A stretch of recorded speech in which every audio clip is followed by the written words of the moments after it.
नमस्कार, मी पंजाब डक आणि 2026 मला पाऊस सरासरी इतका पडणार आहे.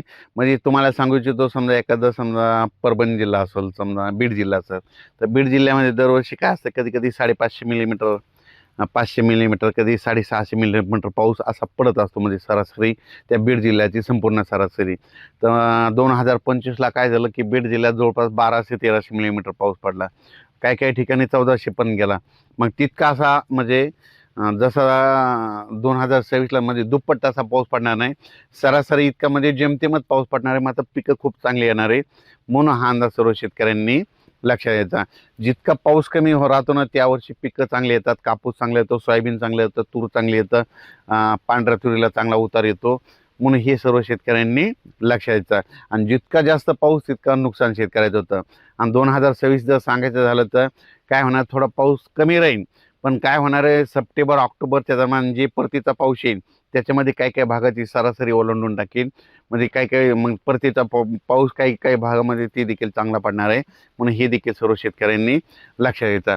आणि बऱ्याच मला शेतकऱ्याचे फोन आले की यावर्षी आंब्याला खूप मोहर आलाय.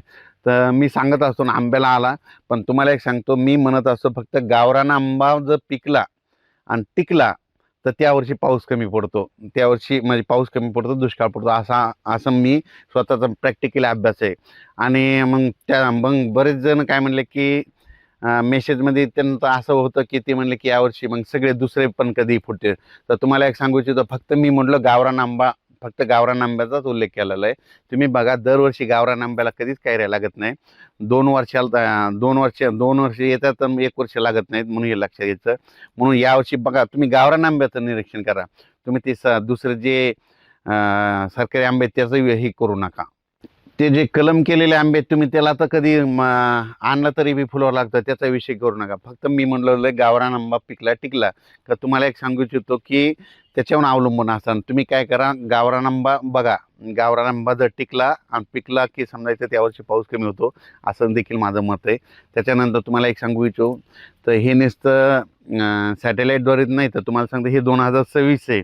तर 27-28ला खूप पाऊस पडणार आहे. ह्या 2026ला जर कमी होईल, पण पुन्हा 27-28नं सरासरीपेक्षा जास्त पाऊस पडणार आहे. म्हणून हे देखील सर्व शेतकऱ्यांनी लक्षात घ्यायचं. तसेच एका शेतकऱ्याचा मला एक मेसेज आला होता की ती म्हणला की थंडी जर जास्त असली की त्यावर्षीच गावरान आंबे फुटले.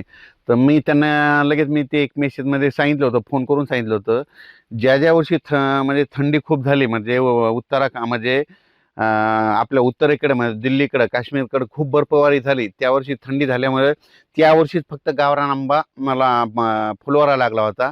आणि त्यावर्षी माझा पाऊस कमी पडलेला असे माझ्याजवळ सगळ्या तारखेवाही लिहून ठेवलेलं आहे. म्हणून हे त्या शेतकऱ्याला मी उदाहरण दिलं. म्हणजे त्यांना सांगितलं की म्हणजे उत्तरेकडे खूप थंडी झाली, बर्फवारी झाली, त्या वर्षी मग काय झालं की आपल्या महाराष्ट्रातल्या गावरान आंब्याच्या झाडाला फुलवारा लागला होता. आणि त्या फुलवारा लागल्यामुळं त्यावर्षी नेमका पाऊस कमी झालेला अशा माझ्यामध्ये नोंदी येतात, मध्ये लिहून ठेवलेलं आहे. म्हणून हे तुम्हाला एक सांगू इच्छितो. तर 2026ला जेमतेम पाऊस राहणार आहे, म्हणून हा अंदाज लक्षात घ्यायचा. कमी पावसावर येणारी पिकं करा, म्हणजे त्याच्यामध्ये कापूस करा, तूर करू शकता, सोयाबीन करू शकता. लवकर येणाऱ्या जाती करा. लवकर येणाऱ्या जाती सक्सेस राहिलेल्या आहेत. म्हणून हे देखील सर्व शेतकऱ्यांनी लक्षात घ्यायचं. म्हणजे माझं म्हणणं आहे, निसर्गावर शेती केली पाहिजे. निसर्ग म्हणतो पाऊस जास्त आहे तर पावसावर येणारी पिकं करायची. निसर्ग म्हणतोय थंडी जास्त, थंडी येणारी पिकं करायची. निसर्ग म्हणतोय ऊन जास्त आहे, आभाळ जास्त आहे, तर मग वेलवर्गीय पिकं करायची. हे सांगू इच्छितो. सध्या आज 16 तारखेपासून काय होणार आहे, आणखीन 20 तारखेपर्यंत थंडी राहणार. 20 फेब्रुवारीपर्यंत. 21-22च्या नंतर परत रात्रीची देखील थंडी कमी होत जाणार आहे. म्हणून हे देखील सर्व शेतकऱ्यांना लक्षात द्यायचं. पण त्याच्यानंतर ह्या फेब्रुवारी संपल्याच्या नंतर म्हणजे मार्चपासून चांगलं उन्हाचा पारा वाढत जाणार आहे. म्हणून हा अंदाज सर्व शेतकऱ्यांनी लक्षात द्यायचा. म्हणजे मार्चपासून चांगलं राज्यामध्ये 38-39-40 अंशापर्यंत उन्हाचा पारा राहील. म्हणून हे देखील लक्षात द्यायचं. आणि एप्रिल-मे मध्ये जवळपास काही ठिकाणी 39, कुठं 42, कुठं 44, कुठं 47पर्यंत काही भागामध्ये नोंद होणार आहे. म्हणजे यावर्षी ऊन देखील खूप तापणार आहे.